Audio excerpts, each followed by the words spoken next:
بسم الله الرحمن الرحيم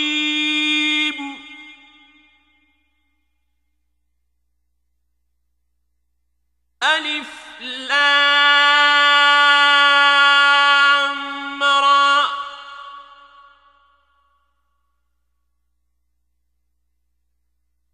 تلك آيات الكتاب المبين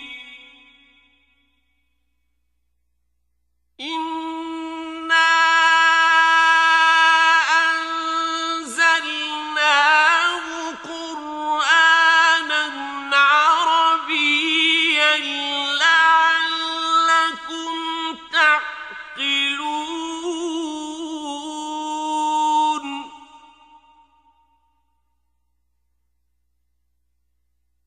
نحن نقص عليك أحسن القصص بما أوحينا إليك هذا القرآن وإن كنت من قبله لمن الغافلين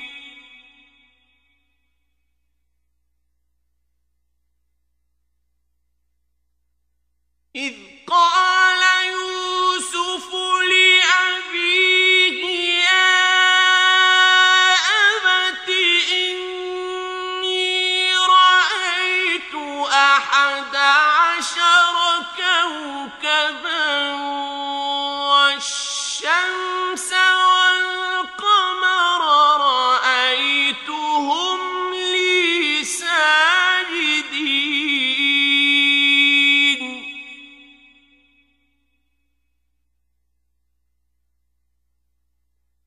قال يا بني لا تقصص رؤياك على إخوتك فيكيدوا لك كيدا إن الشيطان للإنسان عدو مبين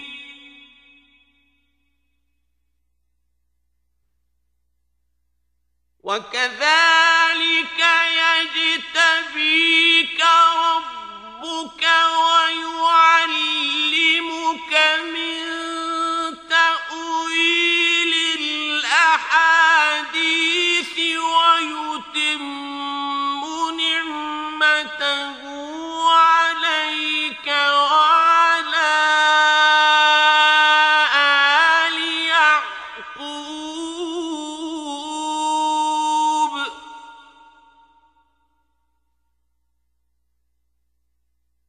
ويتم نعمته عليك وعلى آل يعقوب كما أتمها على أبويك من قبل إبراهيم وإسحاق إن ربك عليم حكيم لقد كان في يوسف وإخوته آيات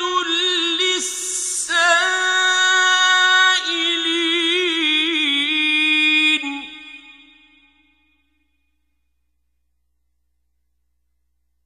إذ قالوا ليوسف وأخوه أحب إلى أبيه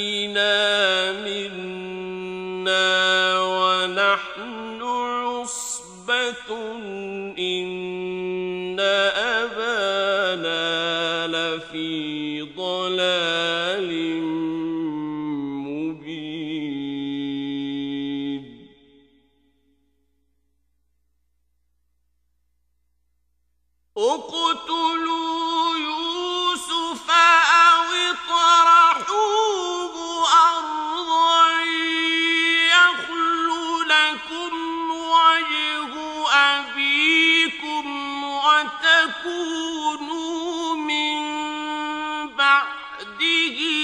قوما صالحين قال قائل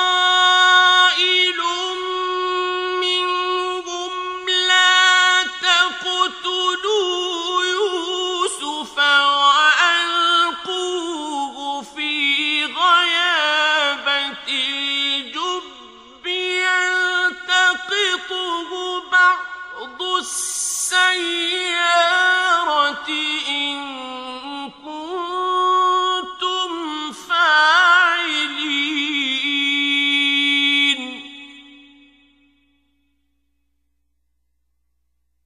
قالوا يا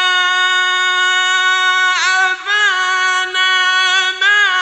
لك لا تأمنا على يوسف وإنا له لناصحون أرسله معنا غدا يرتع ويلعب وإنا له لحافظون قال إني ليحزنني أن تذهبوا به وأخاف أن يأكله الذئب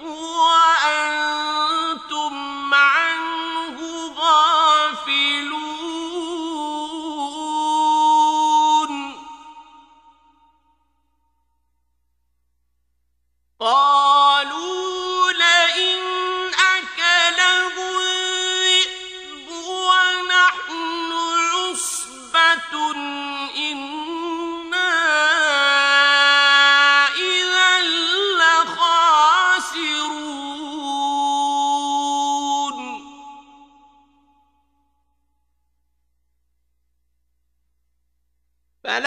فلما ذهبوا به وأجمعوا أن يجعلوه في غيابة الجب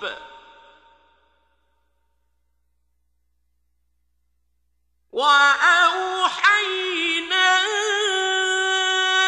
إليه لتنبئنهم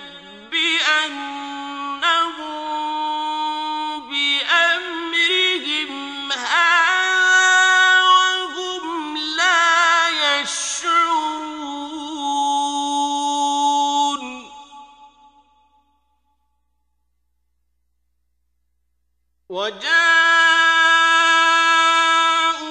وجاءوا أباهم عشاء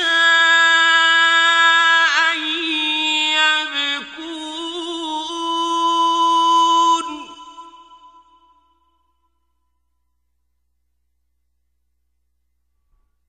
قالوا يا أبانا إنا ذهبنا نستبق وتركنا يوسف عند متاعنا فأكله الذئب وما أنت بمؤمن لنا ولو كنا صادقين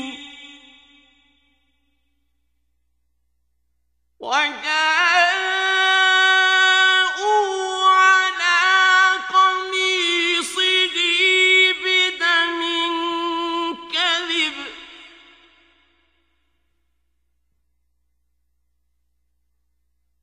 قال بل سولت لكم أنفسكم أمرا فصبر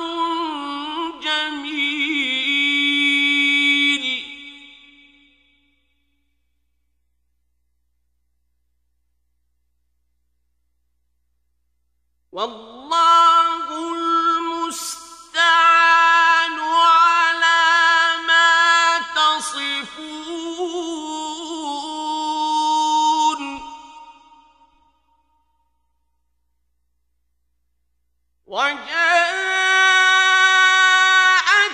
سيارة فأرسلوا واردهم فأدلى دلوه قال يا بشرى هذا غلام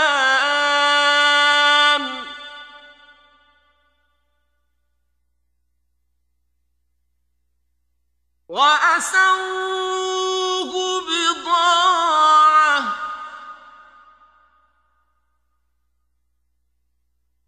والله عليم بما يعملون وشروه بثمن بخس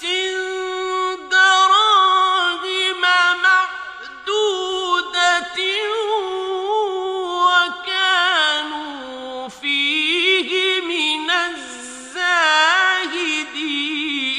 الزاهدين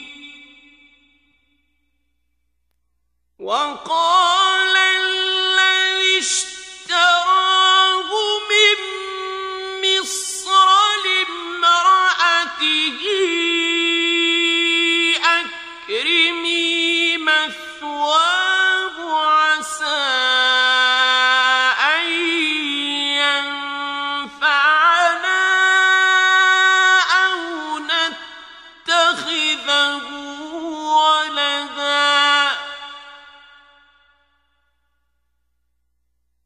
وكذلك مكنا ليوسف في الأرض ولنعلمه من تأويل الأحاديث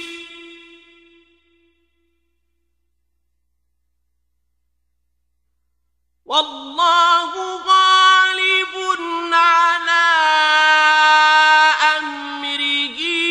ولكن أكثر الناس لا يعلمون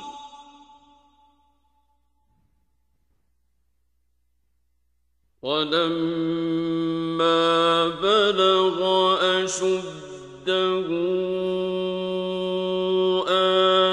آتيناه حكما وعلما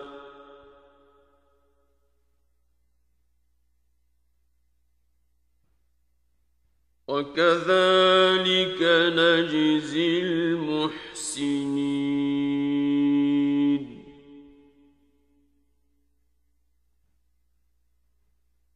وراودته التي هو في بيتها عن نفسه وغلقت الأبواب وقالت هيت لك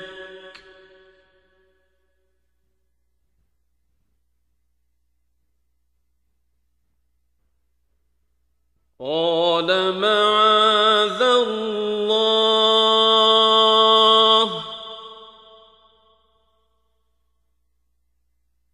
إنه ربي أحسن مثواي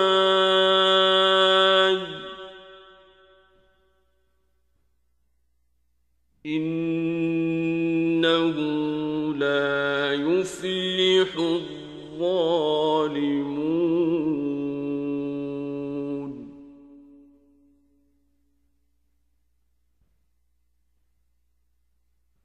ولقد همت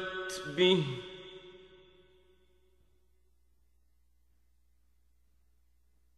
وهم بها لولا أن رأى برهان ربه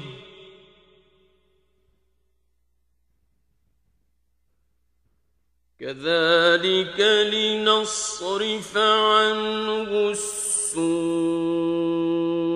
والفحشاء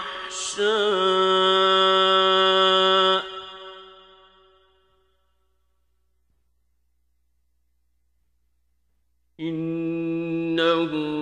من عبادنا المخلصين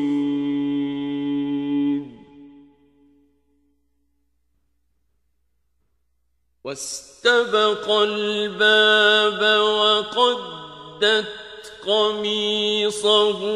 من دبر وألف يا سيدها لدى الباب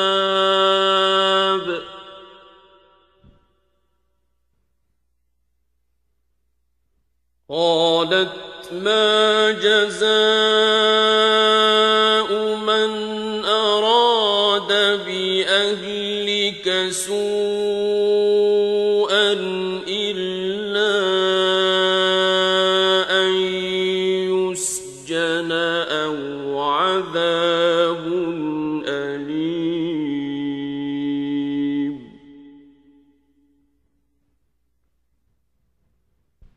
قال هي راودتني عن نفسي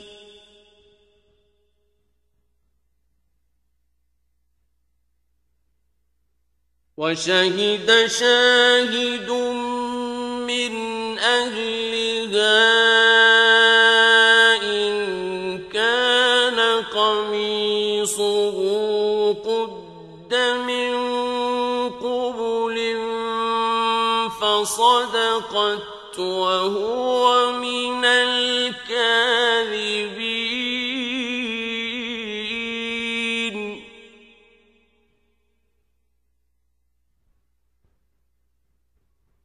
وإن كان قميصه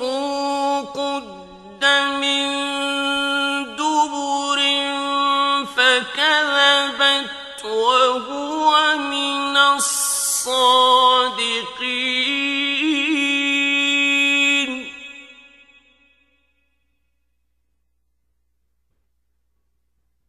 فلما رأى قميصه قد من دبر قال إنه من كيدكن إن كيدكن عظيم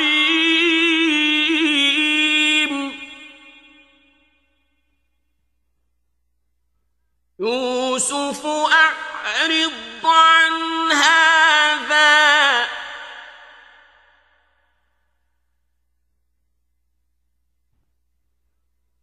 واستغفري لذنبك إنك كنت من الخاطئين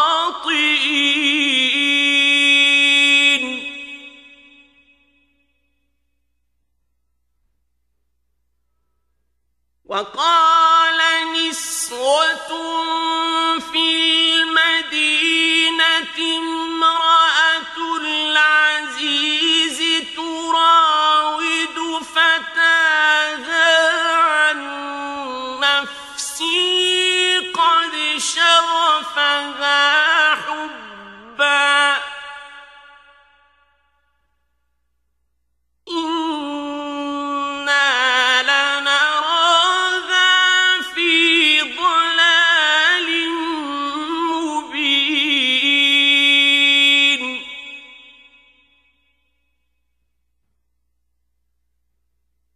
فلما سمعت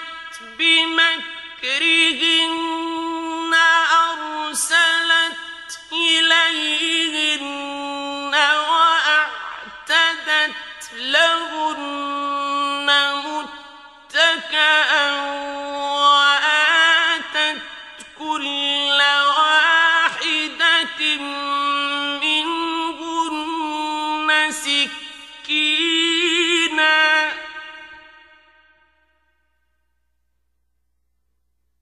وآتت كل واحدة منهن سكينا وقالت اخرج عليهم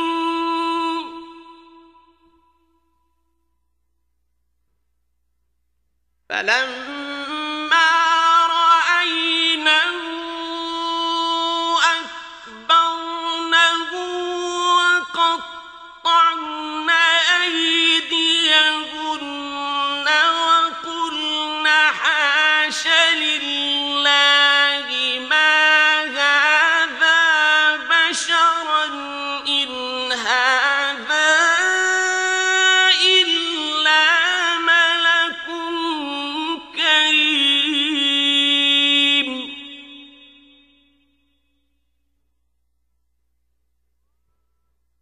قالت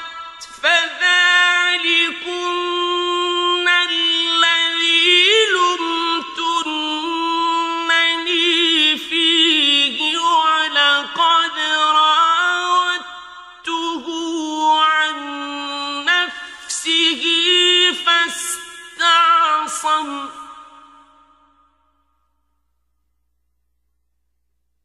ولئن لم يفعل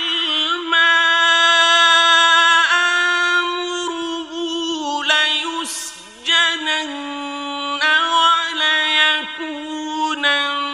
من الصاغرين قال رب السجن أحب إلي مما يدعونني إليه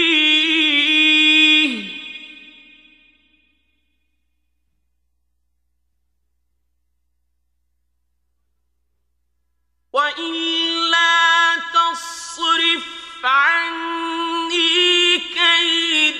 كيدهن أصب إليهن وأكن من الجاهلين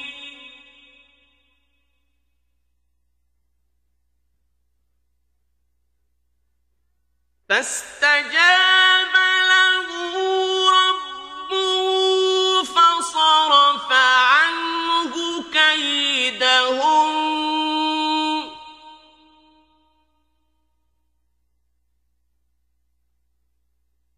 إنه هو السميع العليم ثم بدا لهم من بعد ما رأوا الآيات ليسجننه حتى حين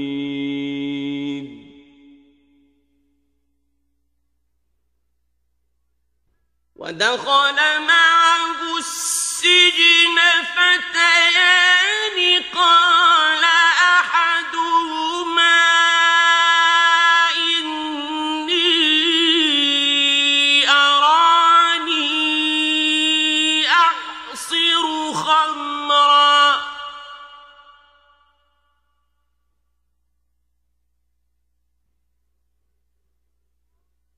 وقال الآخر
ذلكما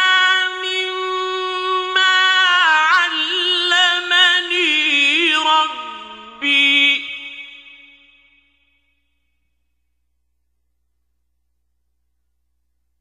إني تركت ملة قوم لا يؤمنون بالله وهم بالآخرة هم كافرون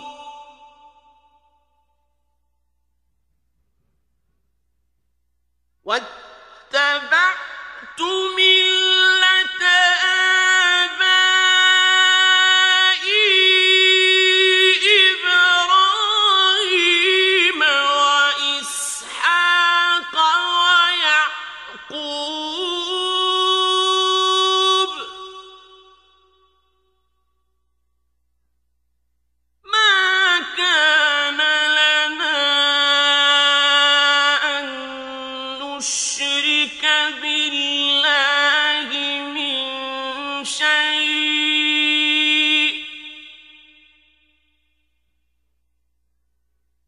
ذلك من فضل الله علينا وعلى الناس ولكن أكثر الناس لا يشكرون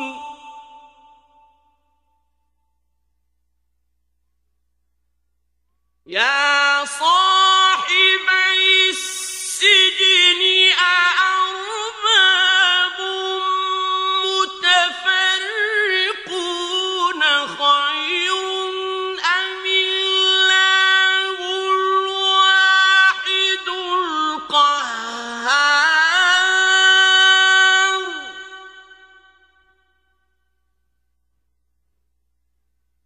ما تعبدون من دونه إلا أسماء سميتموها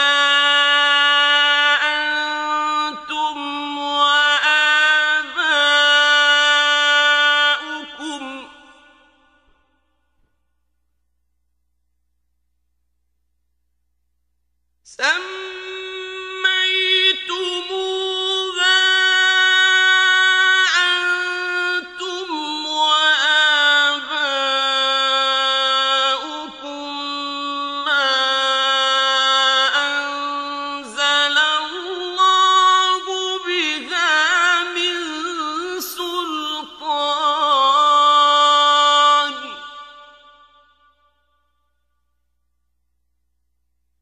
إن الحكم إلا لله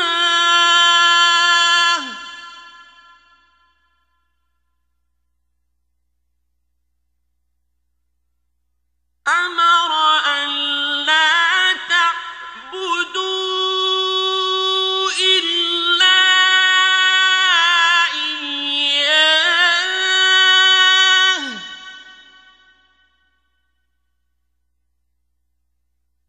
ذلك الدين القيم ولكن أكثر الناس لا يعلمون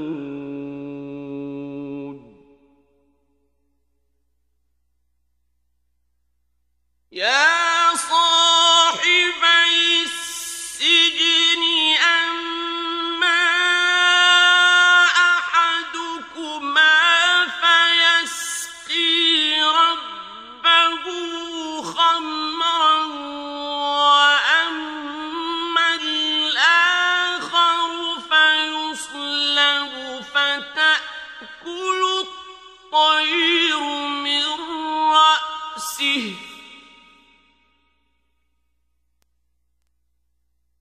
قضي الأمر الذي فيه تستفتون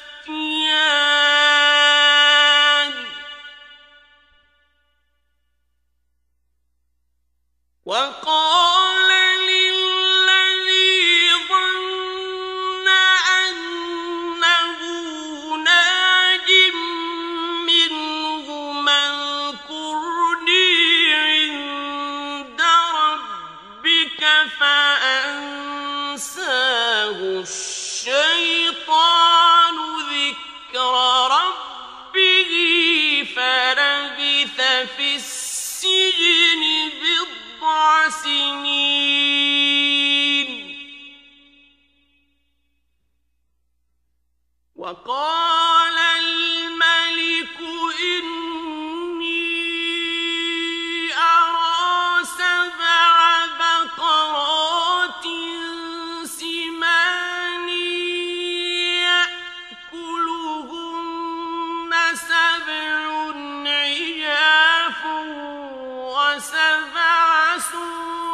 سنبلات خضر وأخر يابسات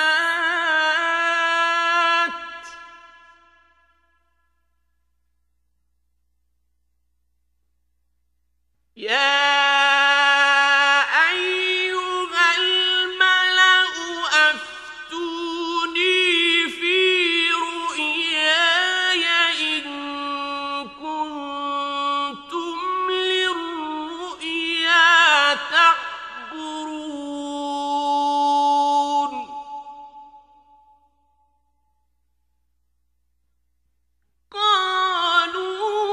قالوا أضغاث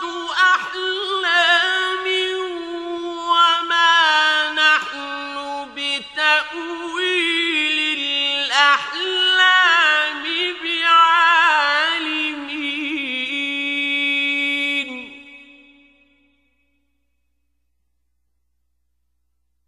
وقال الذي نجا منهما وادكر بعد أمة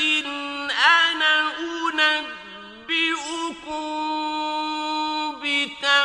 بتأويله فأرسلون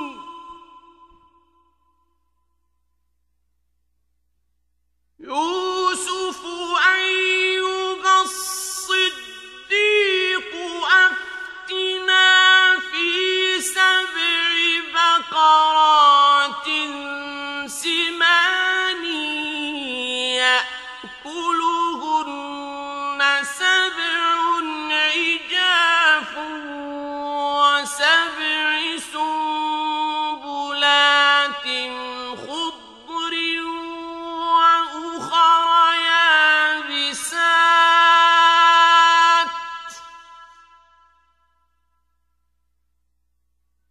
وأخر يابسات لعلي أرجع إلى الناس لعلهم يعلمون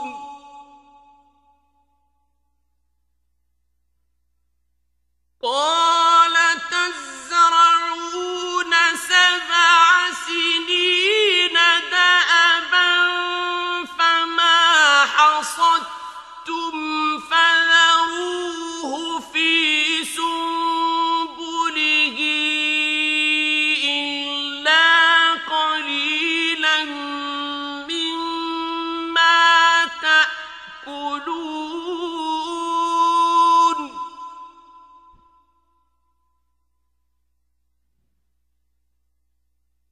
ثم يأتي من بعد ذلك 7 شداد يأكلن ما قدمتم لهن إلا قليلا مما تحصنون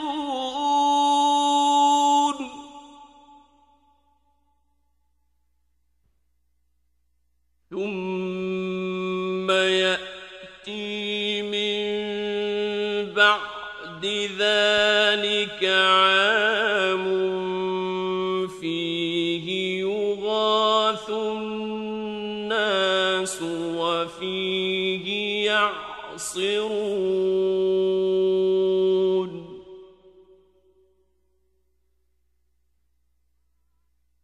وقال الملك ائتوني به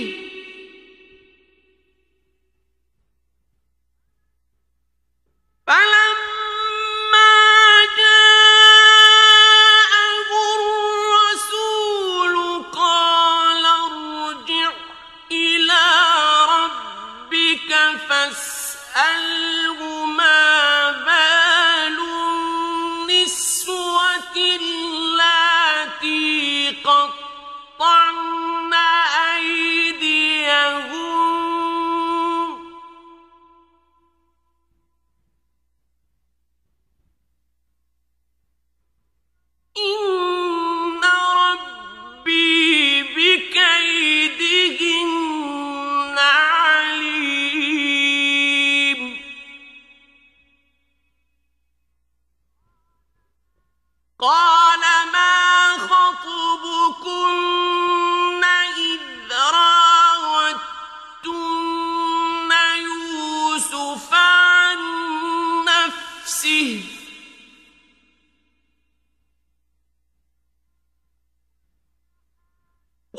قالت امرأة العزيز الآن حصحص الحق أنا راودته عن نفسه وإنه لمن الصادقين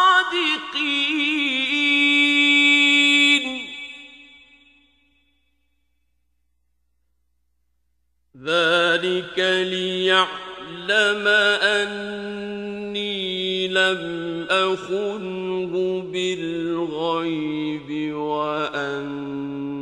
الله لا يهدي كيد الخائنين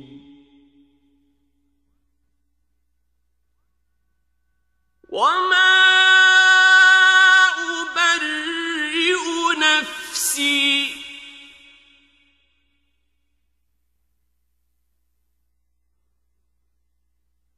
إن النفس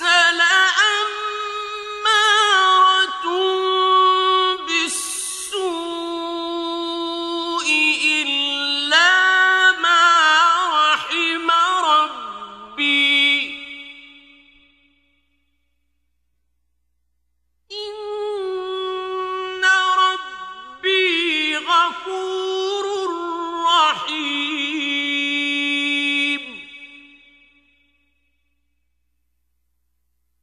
وقال الملك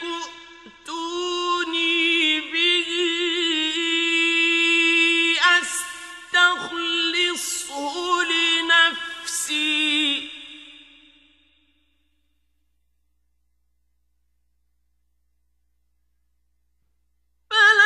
فلما كلمه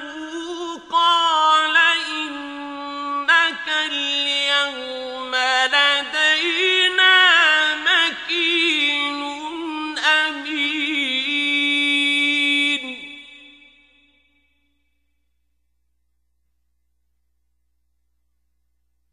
قال اجعلني على خزائن الأرض إني حفيظ عليم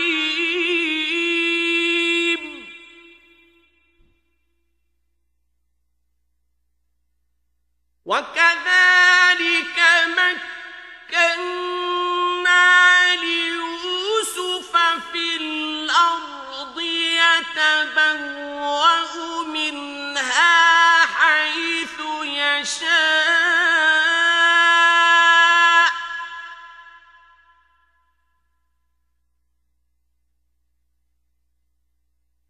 نصيب برحمتنا من نشاء ولا نضيع أجر المحسنين ولأجر الآخرة خير للذين آمنوا وكانوا يتقون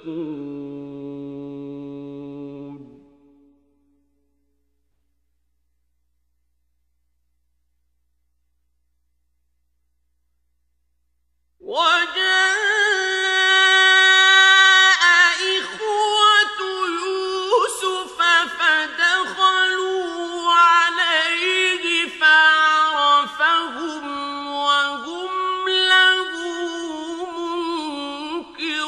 منكرون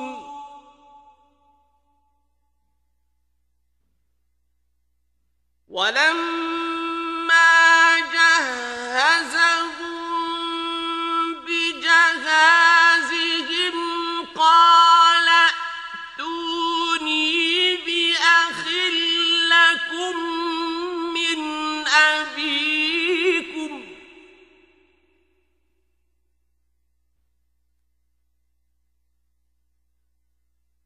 ألا ترون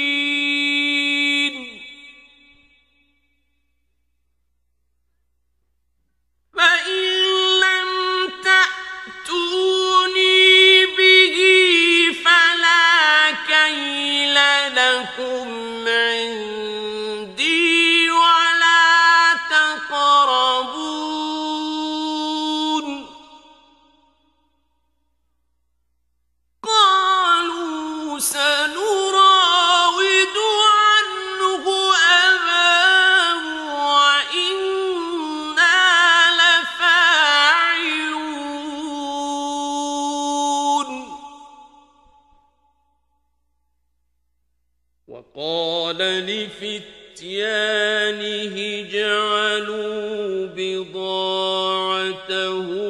في رحالهم لعلهم يعرفونها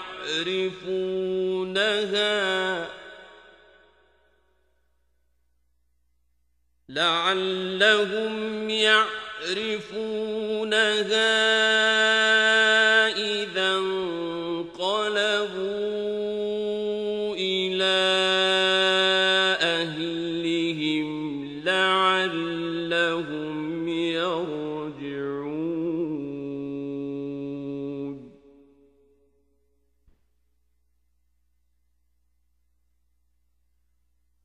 فلما رجعوا إلى أبيهم قالوا يا أبانا منع منا الكيل قالوا يا أبانا منع منا الكيل فأرسل معنا أخانا نكتل وإنا له لحافظون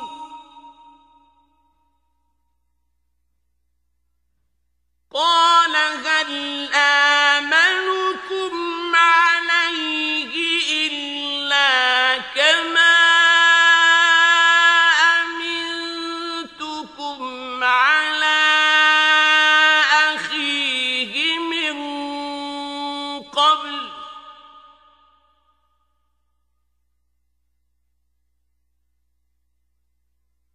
فالله خير حافظا وهو أرحم الراحمين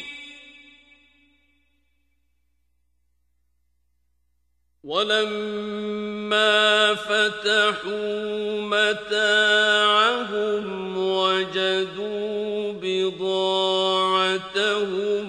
ردت إليهم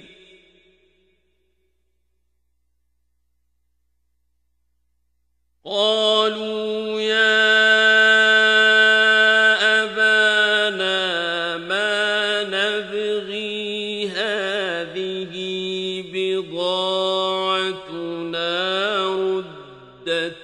إلينا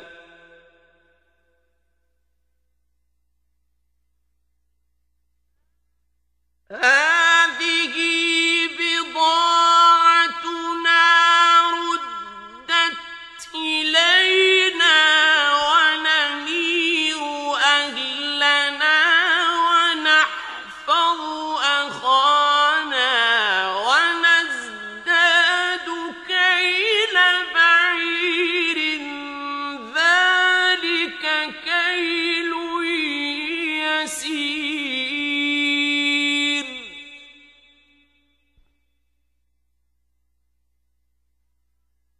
قال لن أرسله معكم حتى تؤتون موثقا من الله لتأتونني به إلا أن يحاط بكم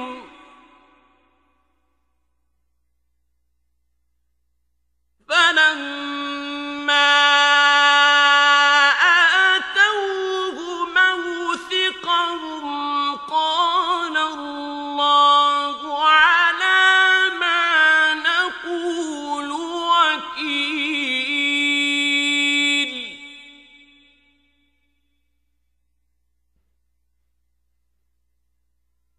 وقال يا بني لا تدخلوا من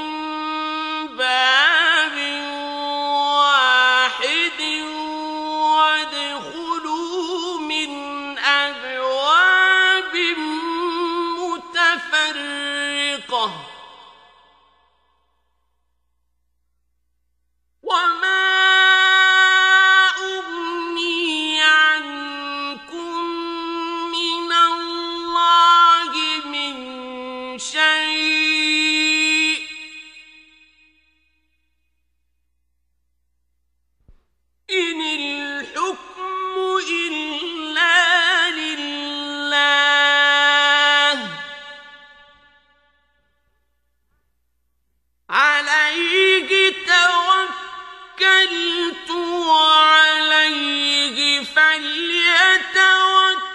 المتوكلون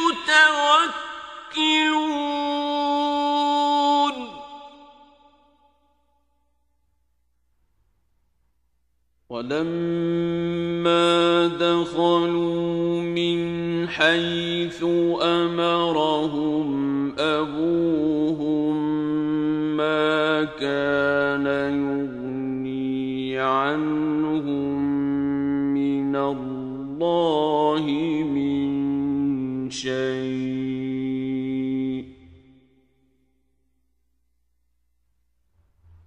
إلا حاجة في نفس يعقوب قضاها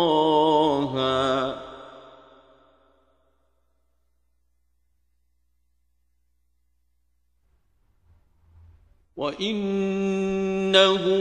لذو علم لما علمناه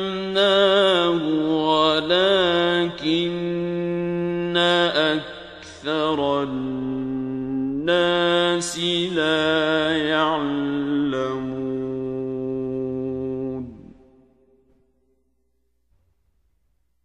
ولما دخلوا على يوسف آوى إليه أخاه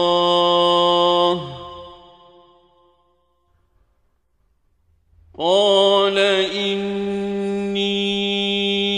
أنا أخوك فلا تبتئس بما كانوا يعملون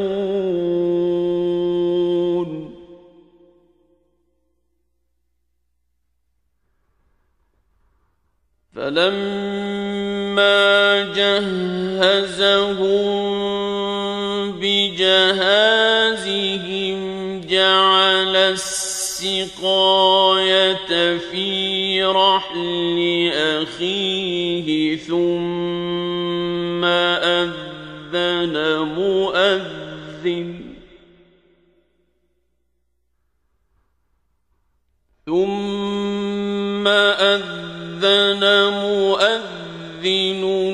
أيتها العير إنكم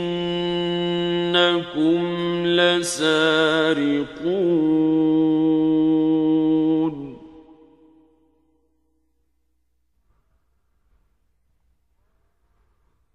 قالوا وأقبلوا عليهم ماذا تفقدون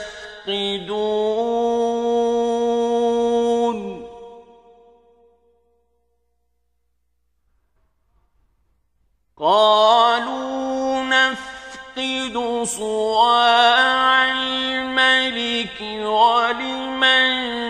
جاء به حمل بعير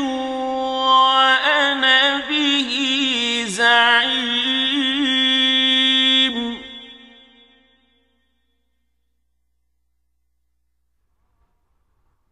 قالوا تالله لقد علمتم ما جئنا لنفسد في الأرض وما كنا سارقين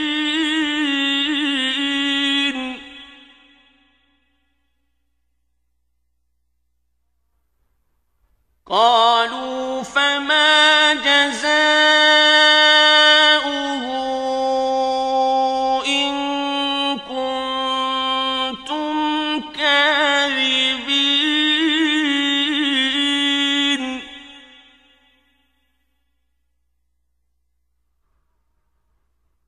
قالوا جزاؤه من وجد في رحله فهو جزاؤه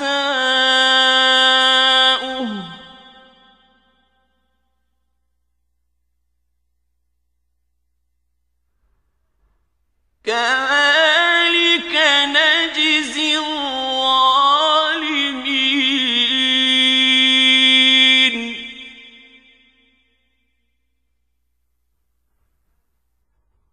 فبدأ بأوعيتهم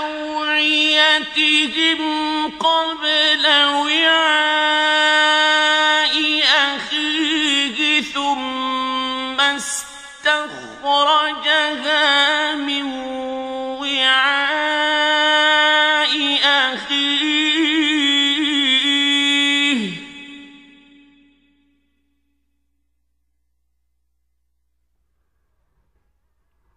كذلك كدنا ليوسف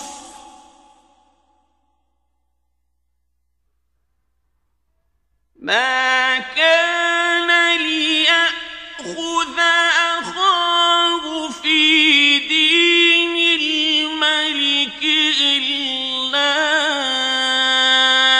أن يشاء الله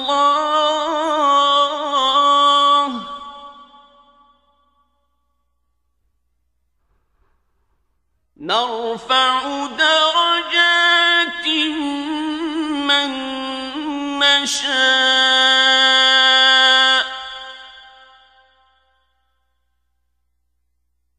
وفوق كل ذي علم عليم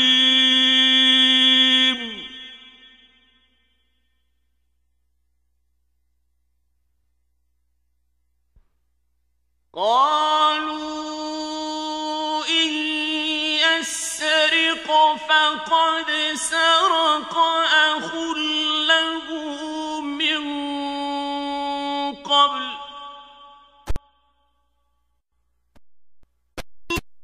فقد سرق أخ له من يبدها لهم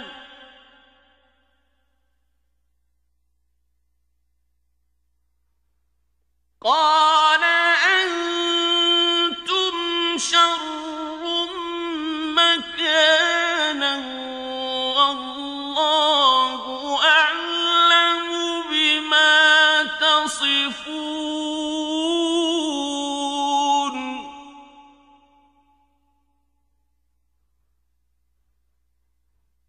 قالوا يا أيها العزيز إن له أبا شيخا كبيرا فخذ أحدنا مكانه إنا نراك من المحسنين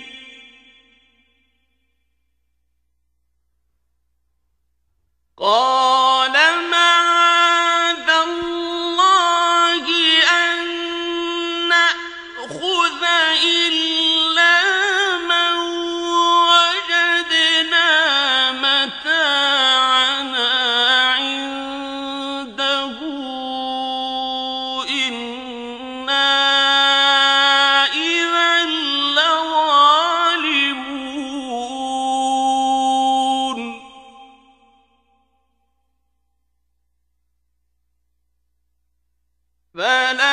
فلما استيئسوا منه خلصوا نجيا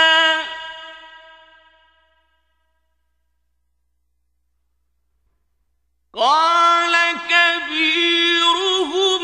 ألم تعلموا أن أباكم قد أخذ عليكم موثقا من الله ومن قبل ما فرطتم في يوسف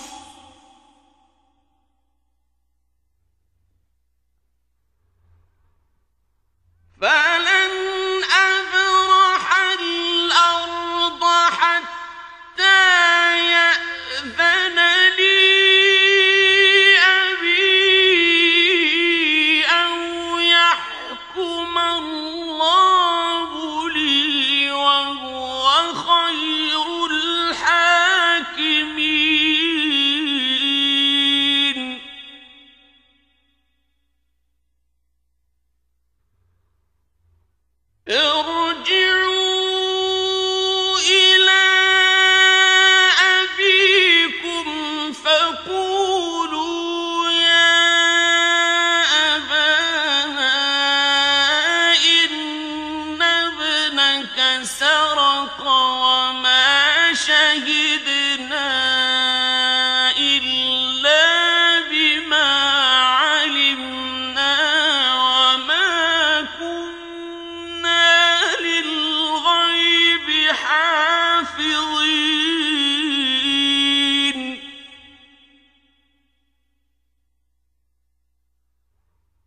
واسأل القرية التي كنا فيها والعير التي أقبلنا فيها وإنا لصادقون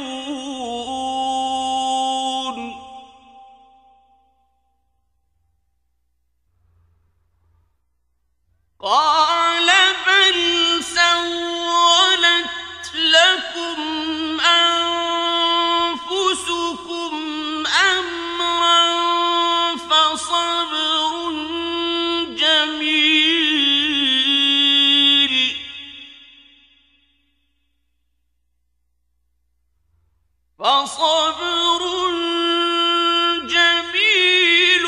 عسى الله أن يأتيني بهم جميعا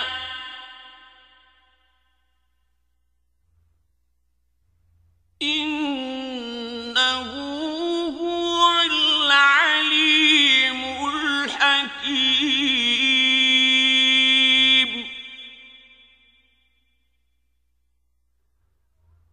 وتولى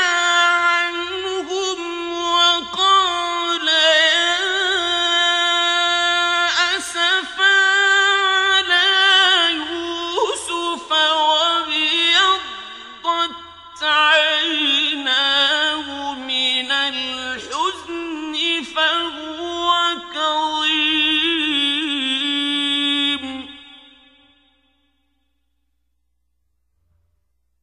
قالوا تالله تفتأ تذكر يوسف حتى تكون حرضا أو تكون من الهالكين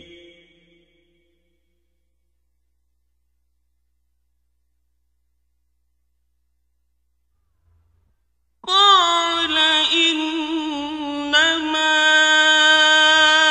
أشكو بثي وحزني إلى الله وأعلم من الله ما لا تعلمون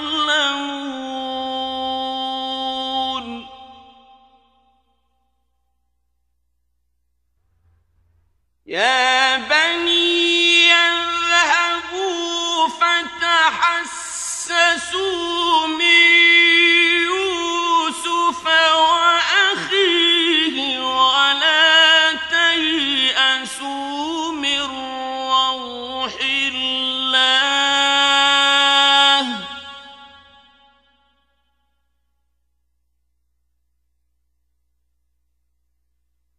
إنه لا ييأس من روح الله إلا القوم الكافرون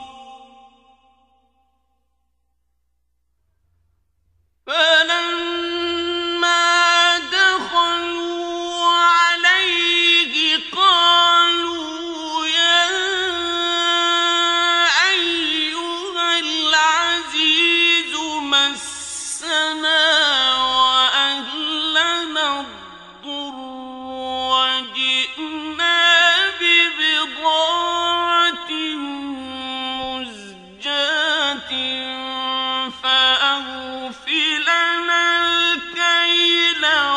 وتصدق علينا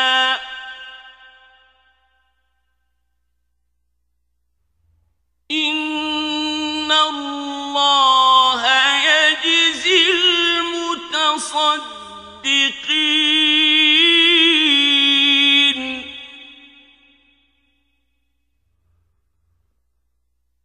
قال هل علمتم ما فعلتم بيوسف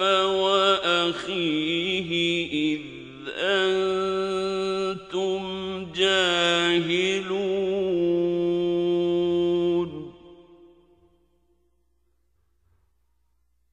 قالوا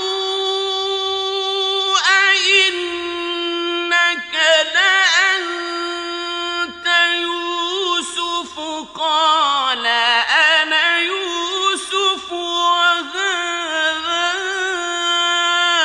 أخي قد من الله علينا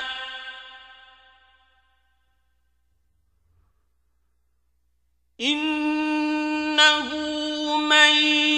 يتق ويصبر فإن الله لا يضيع أجر المحسنين قالوا تالله لقد آثرك الله علينا وإن كنا لخاطئين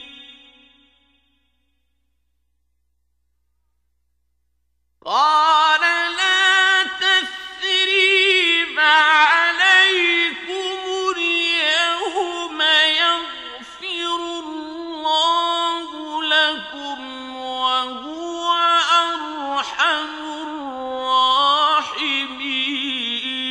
الراحمين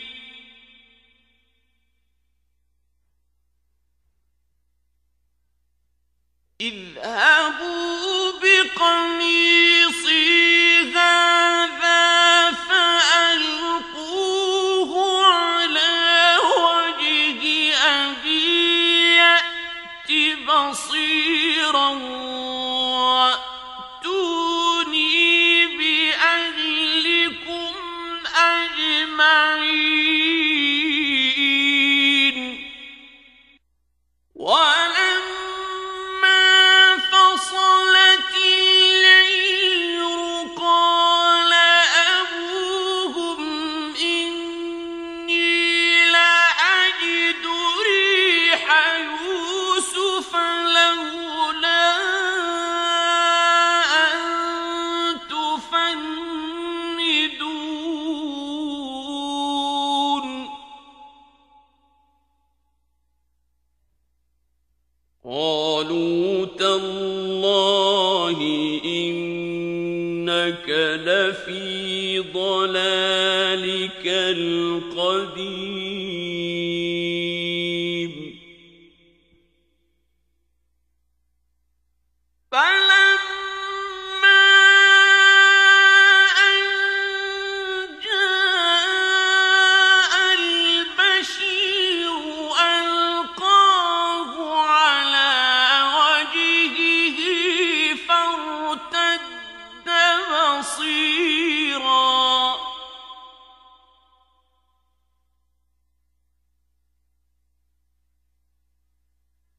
قال ألم أقل لكم إني أعلم من الله ما لا تعلمون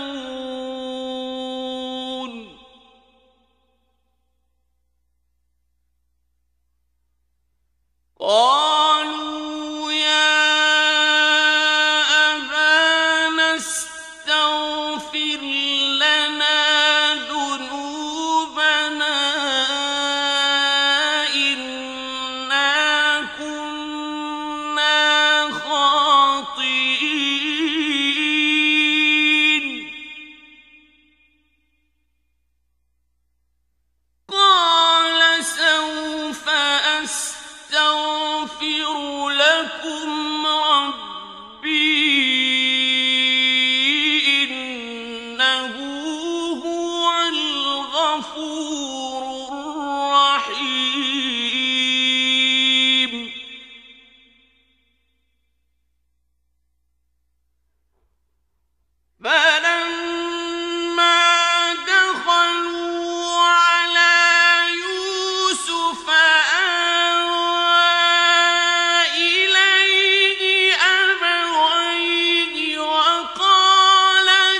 وقال يا أبت هذا تأويل رؤياي من قبل قد جعلها ربي حقا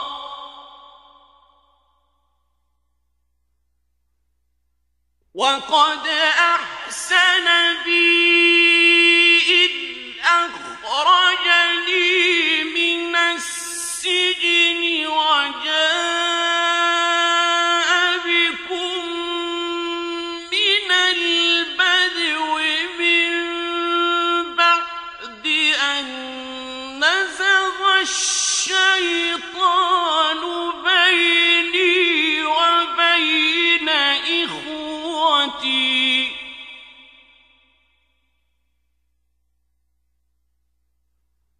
إن ربي لطيف لما يشاء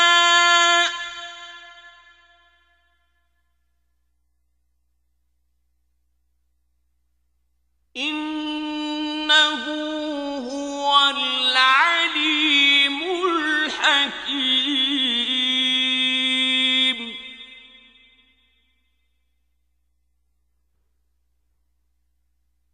رب قد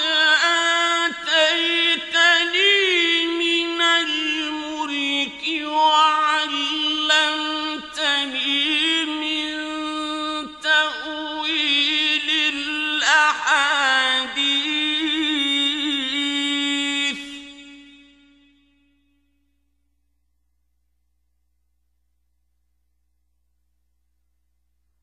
فاطر السماوات والأرض أنت ولي في الدنيا والآخرة توفني مسلما وألحقني بالصالحين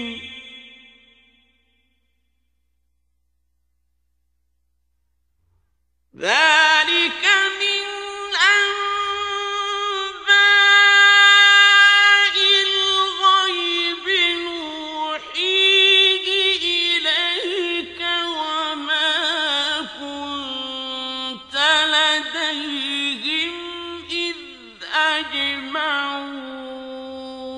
أمرهم وهم يمكرون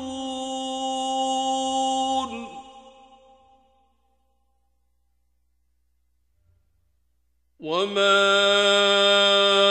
أكثر الناس ولو حرصت بمؤمنين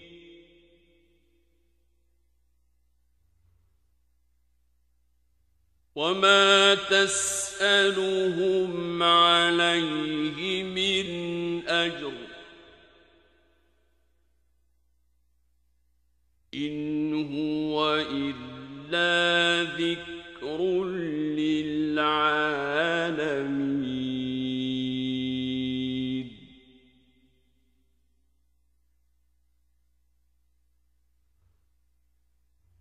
وكأين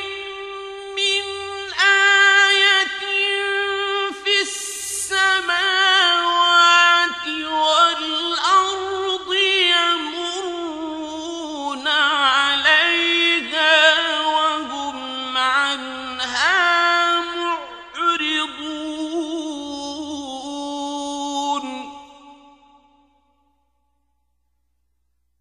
وما يؤمن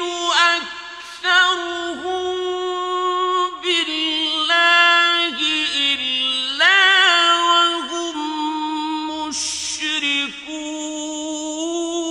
مشركون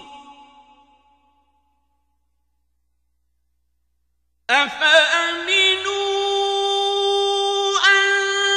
تأتيهم غاشية من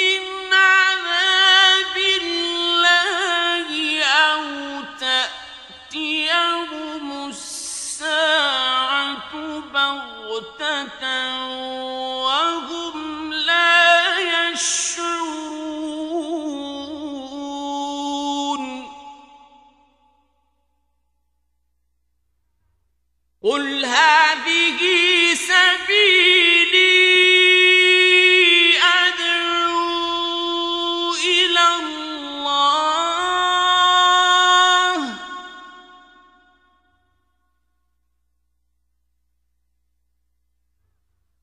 على بصيرة أنا ومن اتبعني وسبحان الله وما أنا من المشركين.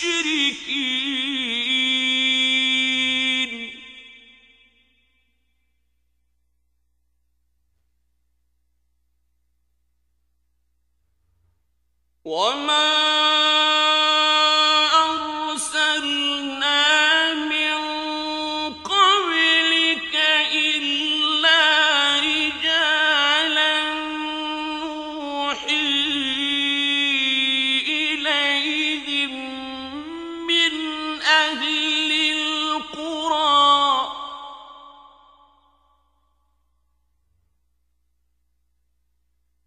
أفلم يسيروا في الأرض فينظروا كيف كان عاقبة الذين من قبلهم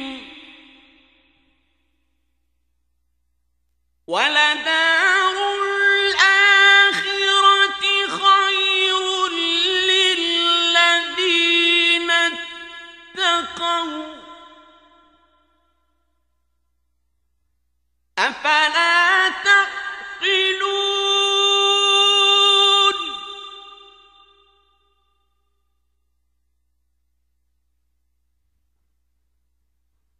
حتى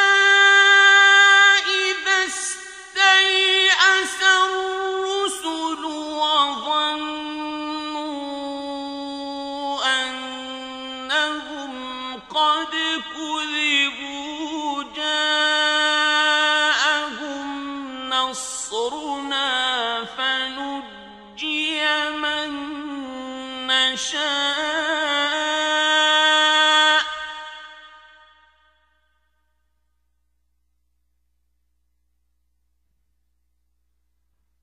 ولا يرد بأسنا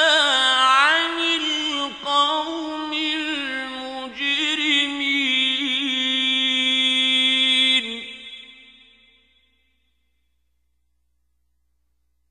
لقد كان في قصصهم عبرة لأولي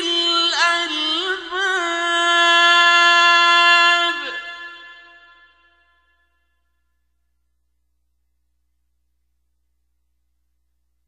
ما كان حديثا يفترى ولكن تصديق الذي بين يديه وتفصيل كل شيء